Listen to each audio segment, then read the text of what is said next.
Baby Amara, busog na busog sa pagmamahal.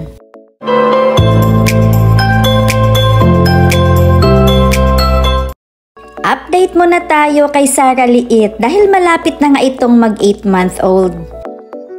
Tuwang-tuwa ang mga fans ni Baby Amara dahil pinasilip nila Daddy Vince, Papa John at Mami Sarah ang paglagay ng hikaw nito.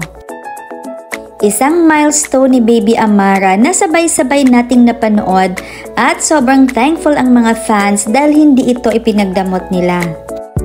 Di man ayon sa plano ang buhay na nakalakihan ni Baby Amara ngayon, ngunit sagana ito sa pagmamahal. Kitang-kita natin ang love ng dalawang daddies para kay Baby Amara at ang respeto nilang tatlo bilang parents nito. At noong nakaraang linggo ay nakita natin ang first travel ni Baby Amara going to Cebuan, Bohol kasama ang mga lola, ang mga titas, ang tito nito, and pati rin si Mami Sarah at si Daddy Vince ay humabol sa bakasyon.